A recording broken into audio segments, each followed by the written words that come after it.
If we had a choice as a country for our president to give up golf for the war or to give up war but keep golfing, I can guess what most Americans would suggest. But our president himself has volunteered that he chose to give up golf to make that sacrifice to show his solidarity with military families and troops killed in Iraq. Quoting the president, "I think playing golf during a war just sends the wrong signal."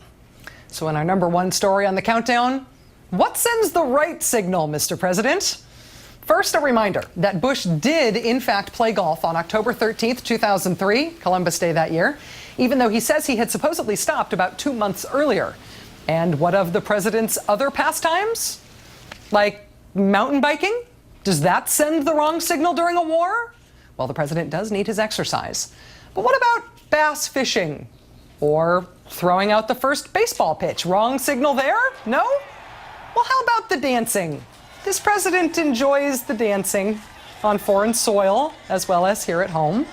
He has even tap danced at the White House just a couple of months ago. Did any of that send the wrong signal as the war entered the 6th year?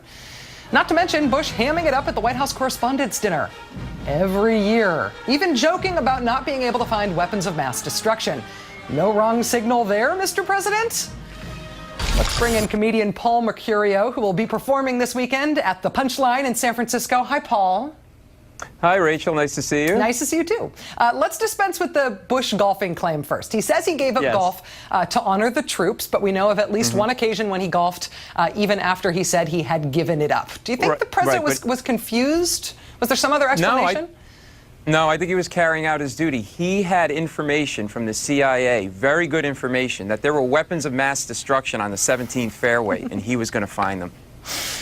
We have detailed the many other leisure activities which the president did not sacrifice. But listen, can I just tell you, I think we're being too hard on him. I mean, he's really, he's, you know, there was that one time he never went back to the golf course because his people didn't want to have him seen on the golf course. They didn't want Bush seeing that image all over the news and stuck in a sand trap, swinging wildly at a ball, digging himself in deeper and deeper. And then, you know, in the end, he'd just leave the ball there for somebody else to deal with. Yeah, he also doesn't like to take a birdie because that sounds wussy, and he doesn't like to take a mulligan because that sounds foreign. He only takes eagles. Right, exactly. You know, the many other leisure activities which the president didn't sacrifice is like kind of legion. Do you think there's any rhyme or reason to this, why he supposedly gave up golf but not fishing or mountain biking or making videos with Barney? No, listen, I can't make any sense of this. This is not the George Bush I know. George Bush unilaterally gave up golf. He went from putting and driving to cutting and running. That is not the George Bush I know. But listen, I think we're too hard on this guy. This guy has given up more than golf for the war.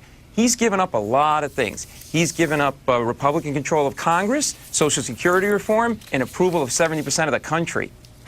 The dancing alone requires maybe some focus. The president has pretty much danced all over the place. Exactly. Portico of the White House. Do you think this is his version like of a nervous tick?